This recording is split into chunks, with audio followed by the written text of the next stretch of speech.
드리면서 또 선교 기금으로도 동참을 하시면 감사하겠습니다. 나머지는 주보로 참고하시기 바랍니다. 오늘 우리에게 주시는 하나님 말씀은 마태복음 13장 44절에서 46절까지 말씀입니다. 마태복음 13장 44절에서 46절까지 말씀,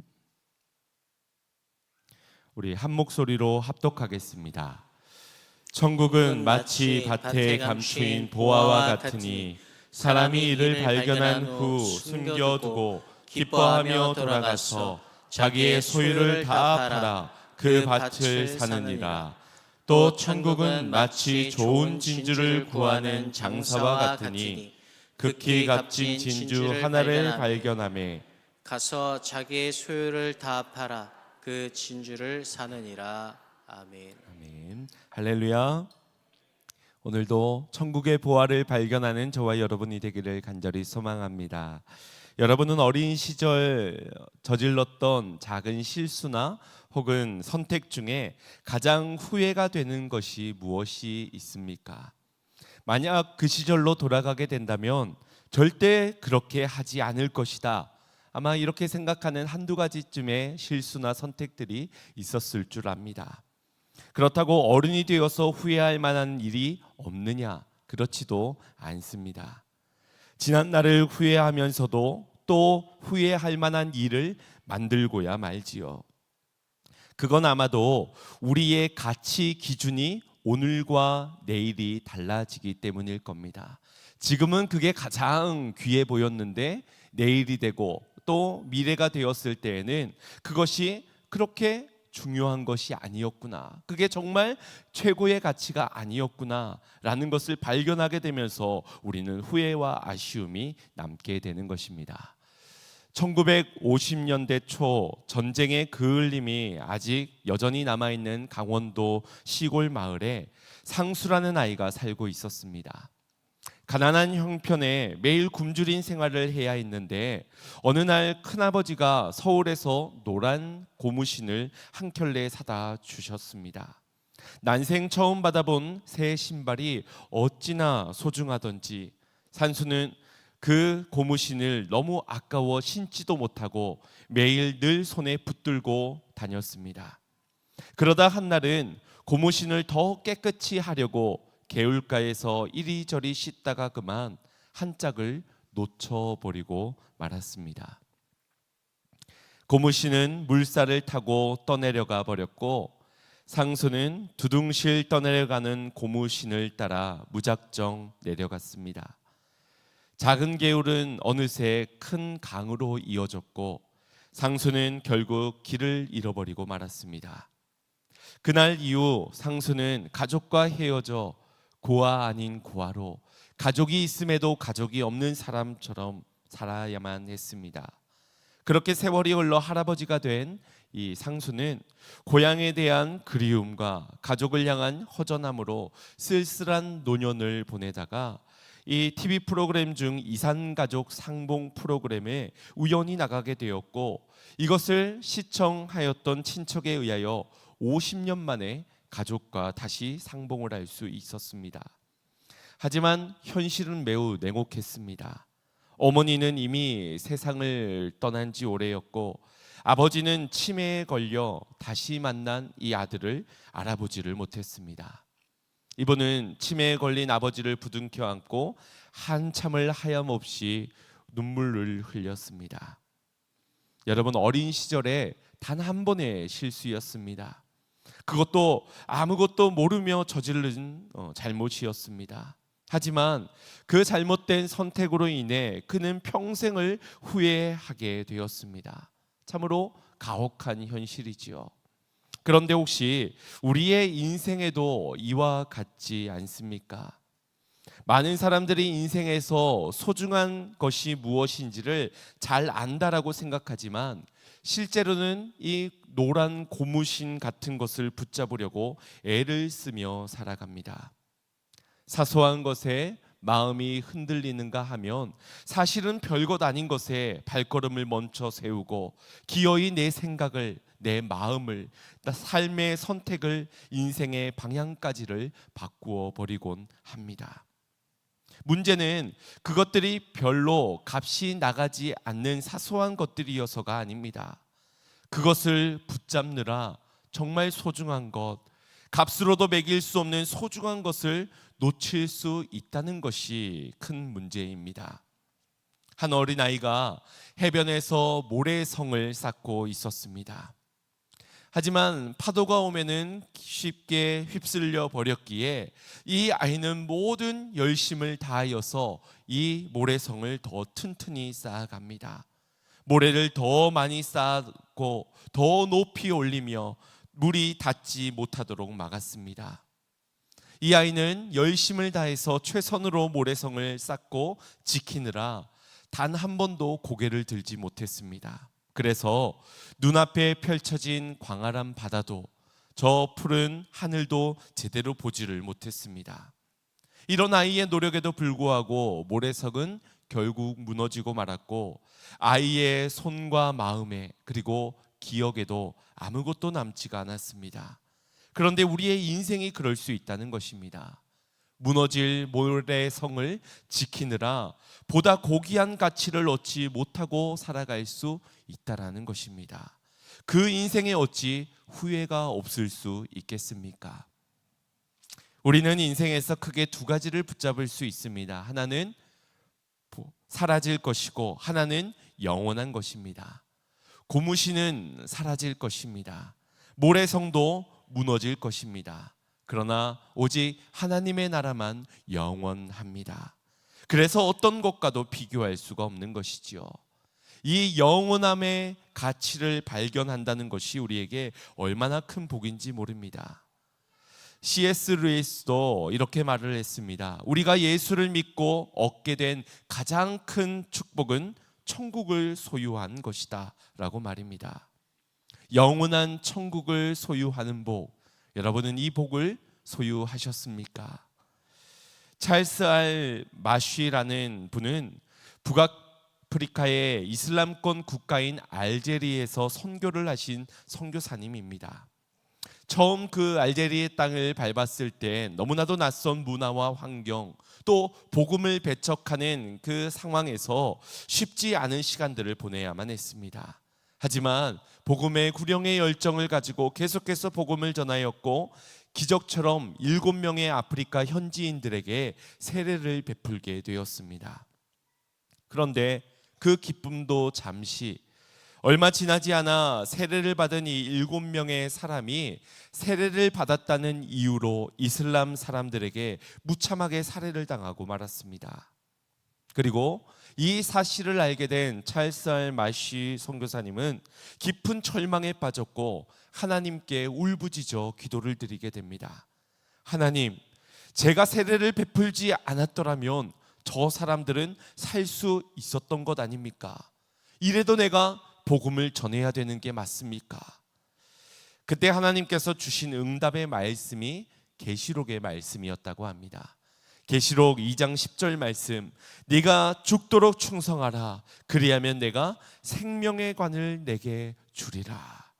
끝까지 충성하고 순종하여 복음을 전하라는 말씀이었습니다. 그러면서 또한 주시는 말씀이 계시록 14장 13절의 말씀이었습니다. 지금 이후로 주 안에서 죽은 자들은 복이 있도다 하시매. 세상 사람들의 시선엔 그 세례를 받고 죽었던 사람들은 개죽음을 당한 것이라고 말하지만 죽도록 충성한 이들에겐 생명의 관을, 주 안에서 죽은 자들은 영원한 천국에서 쉬는 복을 주신다라는 위로의 말씀과 도전을 주시는 것이었습니다. 사랑하는 성도 여러분, 우리가 이 땅에서 가치 있는 일을 할 때 그것은 우리에게 큰 보람이 될 것입니다. 하물며 영원이라는 가치를 위해 하나님의 뜻에 순종하기 위하여 영혼을 살리기 위하여 죽는 것은 가장 복된 일입니다. 오늘 우리가 이 참된 가치를 알기를 소망합니다. 영원함의 가치를 발견할 수 있기를, 그래서 그 나라를, 천국을 소유할 수 있는 저와 여러분이 되기를 간절히 소망합니다. 오늘 본문의 말씀은 예수님께서 제자들에게 천국의 가치를 설명해 주기 위해 두 가지 비유를 들어 말씀을 해주는 장면입니다. 하나는 밭에 감추인 보화 비유이고 또 하나는 값진 진주를 찾는 장사꾼의 비유입니다. 먼저 44절 말씀입니다. 합독해 봅니다. 천국은 마치 밭에 감추인 보화 같으니 사람이 이를 발견한 후 숨겨두고 기뻐하며 돌아가서 자기의 소유를 다 팔아 그 밭을 사느니라. 아멘. 여기 천국은 마치 이와 같다라고 밭에 감추인 보화를 언급하십니다. 당시 고대 근동 지방 사람들은 이 빈번하게 전쟁이나 약탈 등이 일어났기 때문에 자신의 재산을 보호할 만한 안전한 장소가 필요했습니다. 오늘날처럼 은행이나 금고가 없었기 때문에 그들에게 가장 안전하다고 생각되어지는 장소는 바로 땅속이었습니다. 그래서 땅속에 귀중품을 묻어두는 일이 매우 흔했는데 여호수아서에도 보면 아간이 이 전리품을 취하여 장막의 땅속에 숨겨두었다라고 기록하고 있지요. 그러다가 땅에 보물을 묻어두었던 사람이 타 지역에서 생을 마감하게 되거나 아니면 여러 이유들로 고향에 돌아오지 못하는 경우 다른 사람에 의하여 그 묻어두었던 보화가 발견되는 일이 종종 일어났습니다. 본문의 비유에서도 어떤 사연인지는 알 수는 없지만 그 밭의 주인이 아닌 어떤 사람에 의해 우연히 보화가 발견되어지는 장면입니다. 우리가 이 비유의 핵심을 두 가지로 나누어 볼 수 있습니다. 하나는 보화는 감추어져 있다라는 것이고 또 하나는 그 보화는 모든 소유를 다 팔아도 아깝지 않은 가치를 지니고 있다라는 것입니다. 보화가 땅속에 감추어져 있듯이 천국이 그러합니다. 천국은 모든 사람에게 열려 있는 것이 아닙니다. 모두가 발견할 수 있는 것이 아니라는 것을 이 비유를 통해 말씀해 주시는 것이고 이 천국만이 지니고 있는 최고의 가치, 어떤 값을 치르더라도 아깝지 않을 만큼의 최고의 가치가 바로 이 영원한 천국에 있다는 것을 일러 주시는 비유입니다. 그럼 천국은 어떤 사람이 소유할 수 있을까요? 우리가 세 가지로 살펴볼 텐데 먼저 첫 번째는 감춰진 보화를 발견한 사람에게 허락되어집니다. 아무나 노력한다고 해서 누구에게나 발견되어질 수 있는 것이 아닙니다. 오늘 비유에서 이 보화를 발견한 사람은 누구입니까?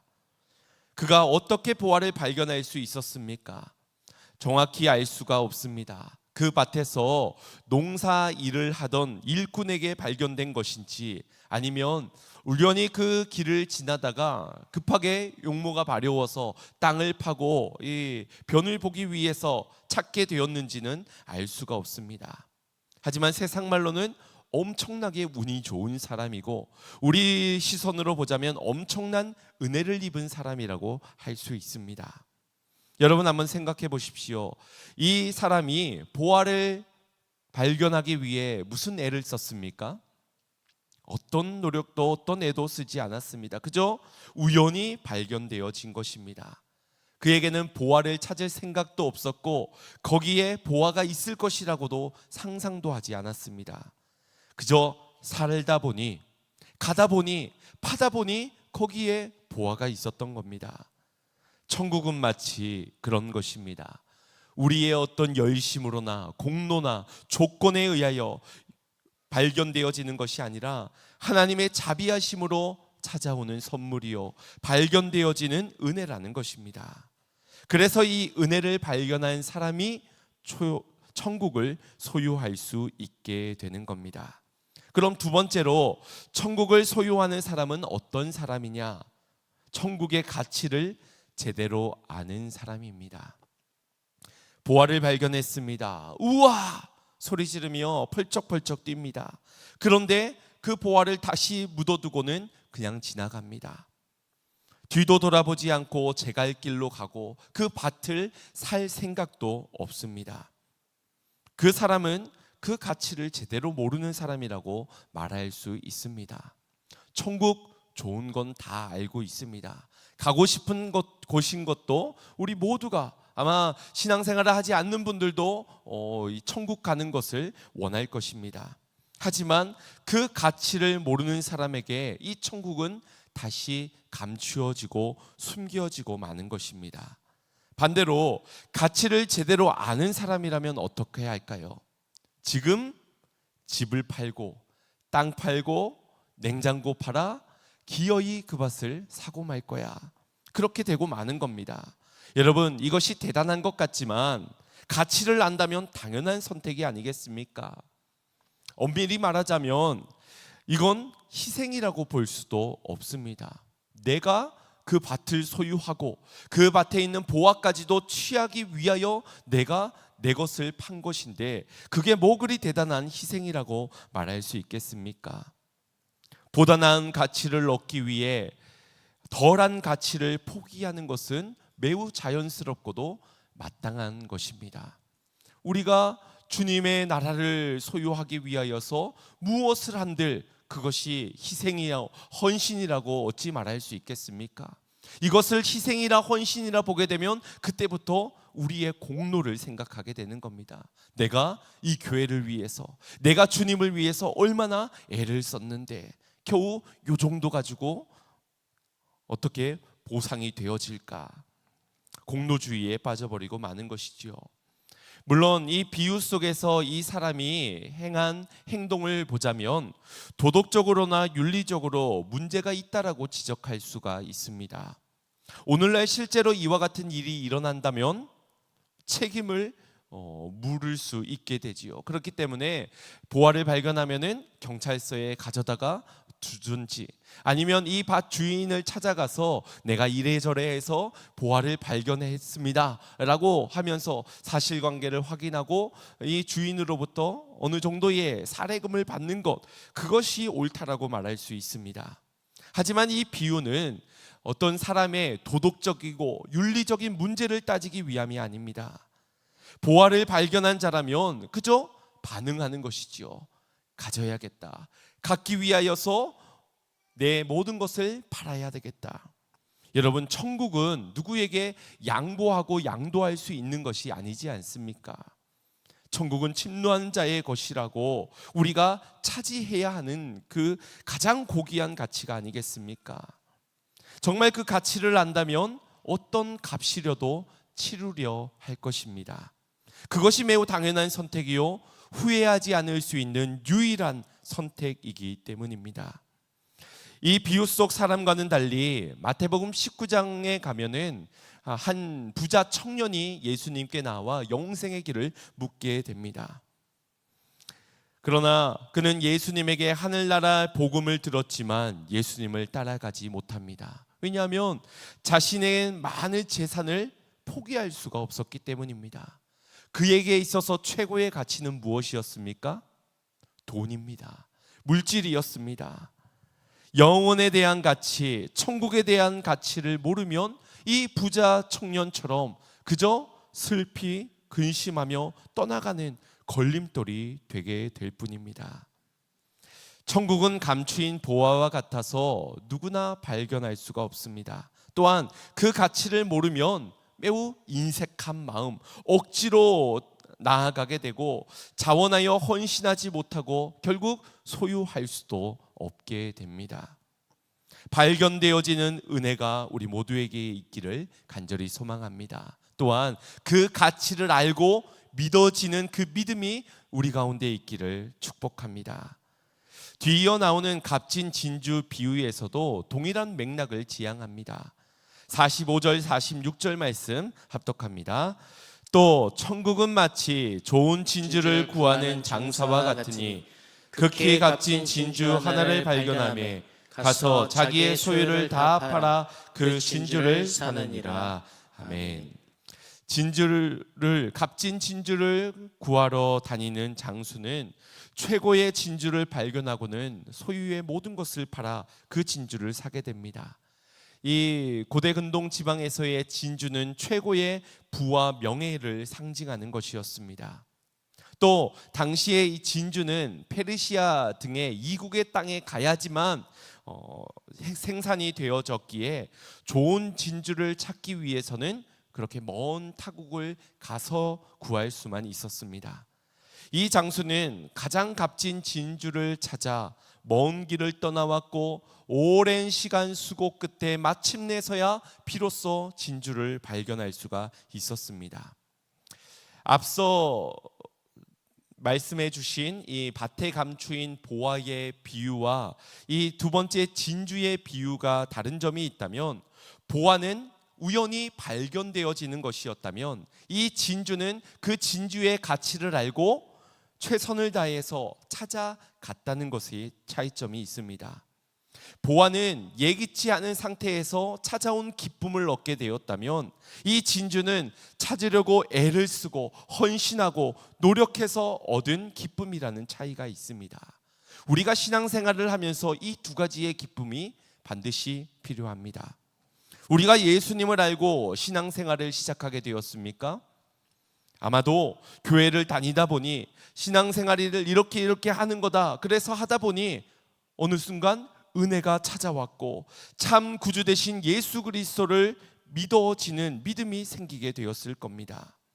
그 구원의 기쁨, 그 감격이 우리 가운데 은혜로 찾아왔다면 이제 우리는 진리를 탐구해가며 기쁨을 얻어야 하는 것입니다. 예수님을 더 깊이 알기 위해, 그분과 더 깊이 사귀기 위해 그분을 따라가며 그분을 닮아가며 하나님의 말씀대로 순종하며 헌신하고 희생하는 이 기쁨을 누려야 한다는 것입니다.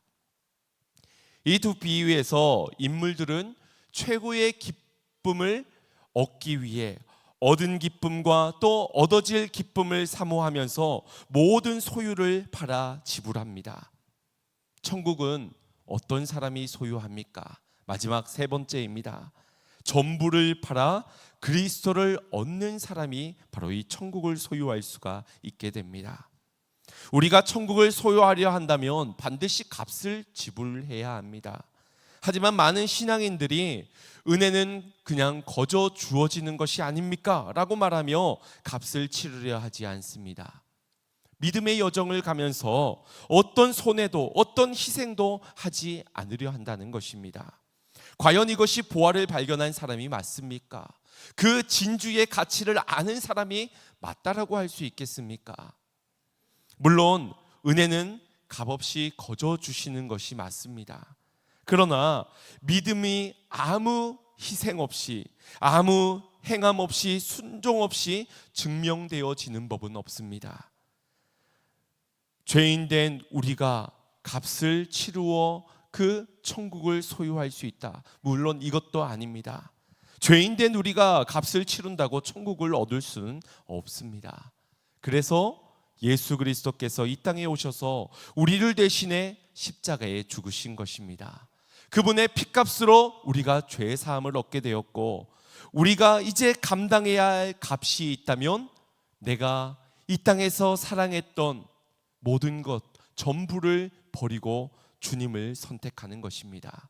가장 귀하신 주님을 따르는 순종, 그 주님을 닮아가는 헌신이 우리가 치러야 할 값이라면 값일 것입니다.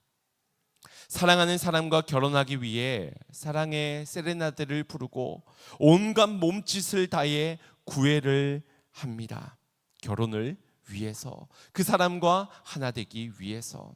아마 2월 말에 결혼을 예비하고 있는 재현 형제는 아마 아내를 얻기 위해서 온갖 몸짓의 구애를 다 했는 것으로 알고 있습니다.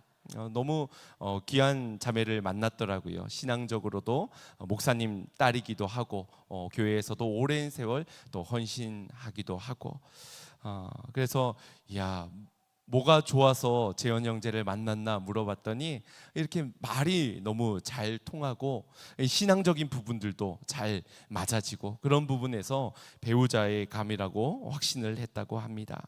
그만큼 또 엄청난 노력이 있었겠지요. 그런데 정작 그 사랑하는 사람을 위해서 어떤 희생도 하지 않으려 한다, 그를 위해서 어떤 손해도 감수하려 하지 않는다면 그것이 과연 사랑이 맞겠습니까? 사랑은 하지만 나는 당신을 위해서 아무것도 할 수 없고 아무것도 줄 수 없어. 그건 사랑이 아니지요.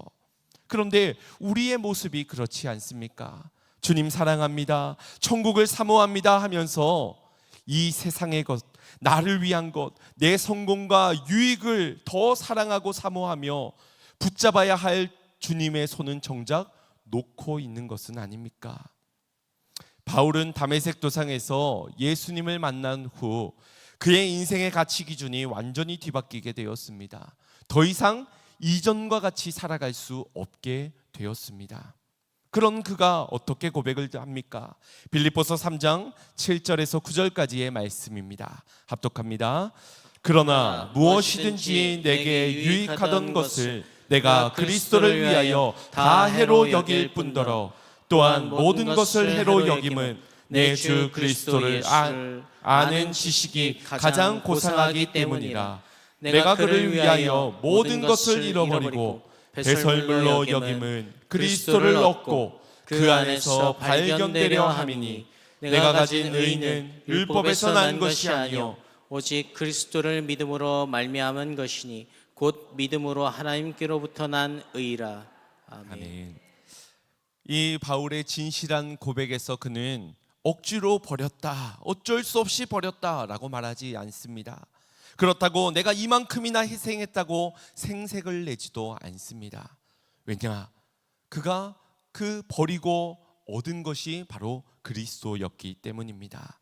그리스도를 얻기 위하여 배설물과 같은 것을 버리는 것, 그것은 당연한 마땅한 선택이었기 때문입니다. 그가 그토록 원하고 추구했던 예전 것들은 학문이나 어떤 출신, 성공, 지위, 명예, 이것들이 나쁜 것은 아니지만 그리스도를 만난 순간부터 더 이상 그것들은 최고의 가치가 아니게 되었습니다. 얼마든지 그리스도를 얻기 위하여 버릴 수 있는 배설물과 같은 것들이었습니다. 보화를 발견했다면, 진주의 가치를 안다면 자기 소유를 다 파느니라. 조금이 아닙니다. 내 나중을 생각한다면 일부분을 쟁겨놓아야 할 것 같은데 일부분만도 아니었습니다. 전부입니다. 전부와 맞바꿔도 조금도 아깝지 않은 가치, 그러나 전부를 내어드려야만 얻을 수 있는 고귀한 가치. 여러분들은 그것을 위해 여러분의 전부를 내어 놓을 수 있으시겠습니까? 미국의 필립 제임스 엘리엇이라는 인물을 아십니까?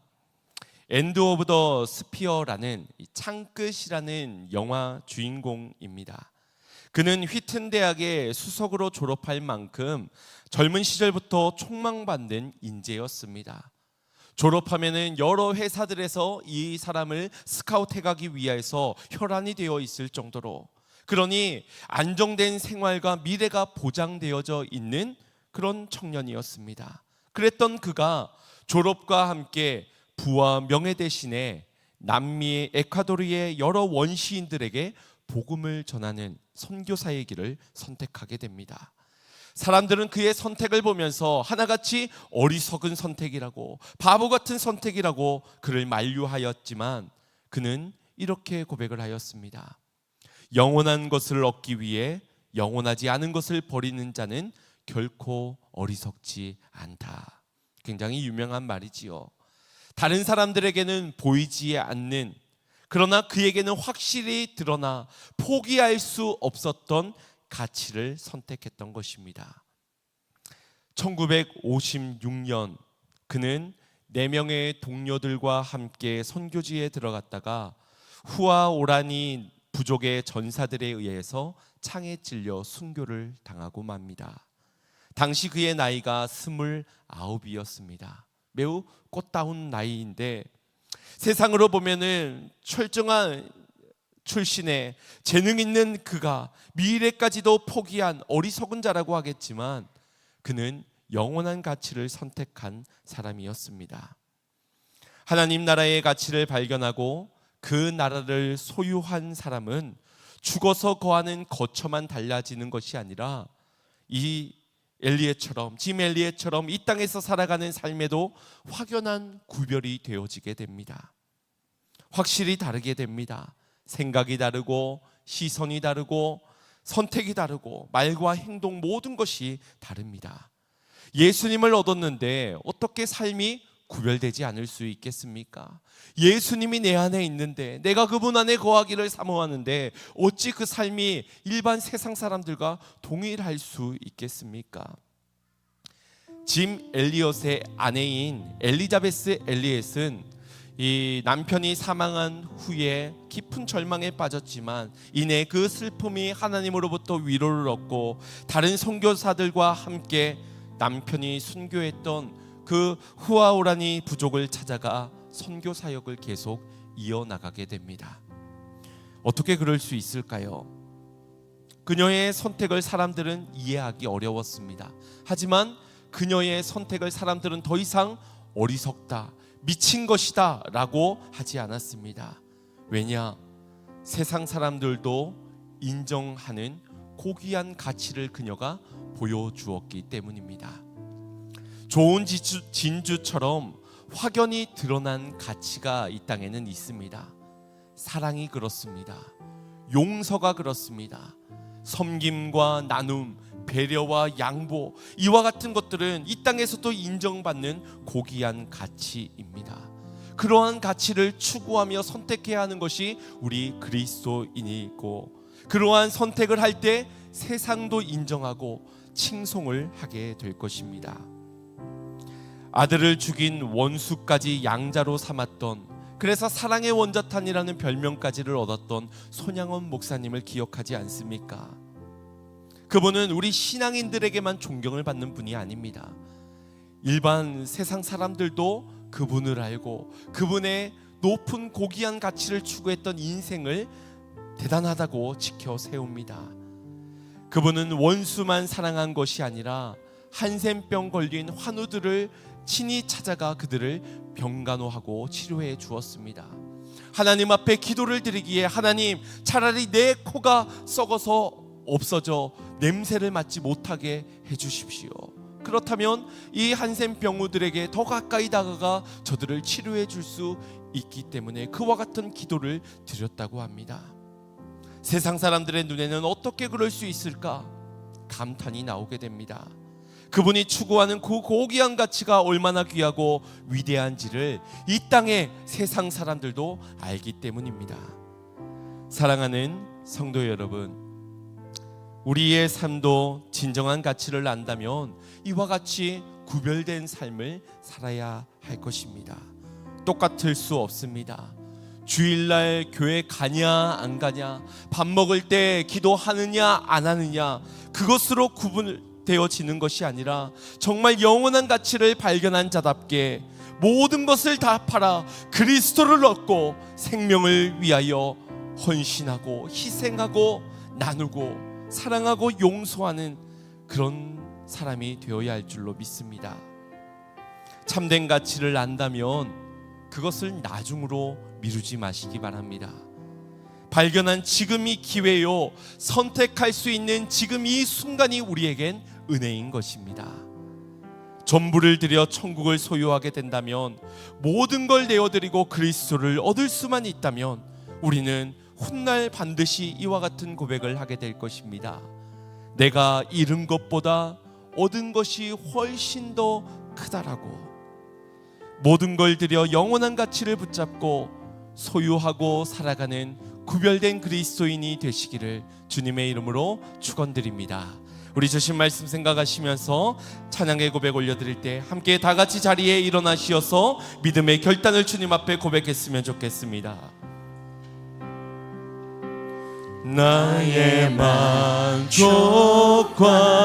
유익을 위해 가지려 했던 세상 일도 이젠 모두 다 해로 여기고 주님을 위해 다 버리네. 내 안에 가장 귀한 것 주님을 알리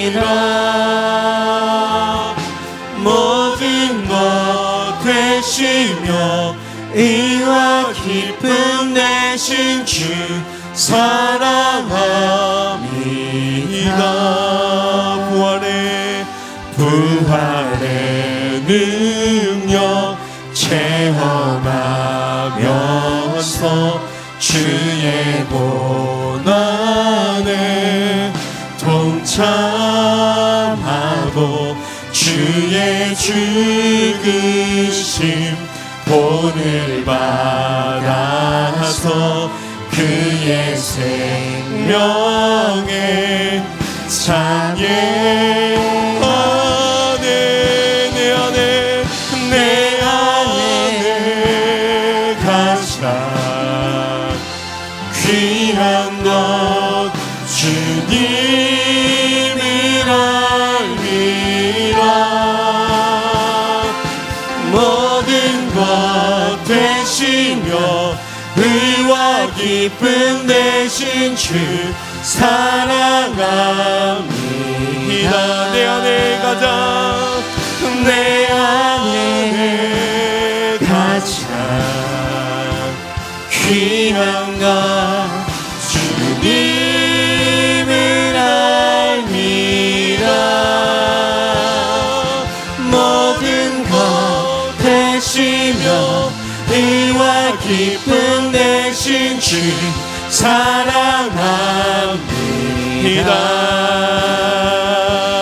나의 주 세상 즐거움 다 버리고 세상 자랑 나 버렸네. 세상 즐거움 다 버리고 세상 자랑 나 버렸네. 주 예수보다 더 귀한 것은 없네. 예수 밖에는 우리 안에 버릴 것을 버리고 주님을 선택하길 원합니다. 주 예수보다 더 귀한 것은 없네. 예수 밖에는 없네.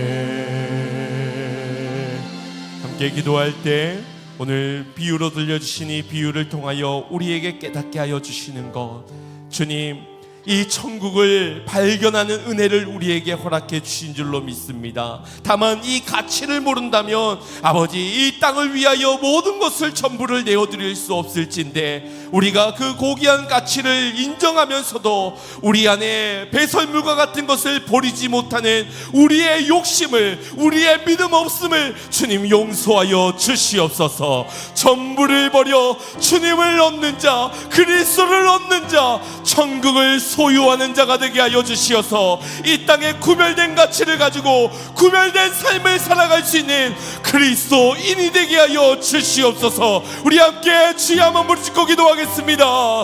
주여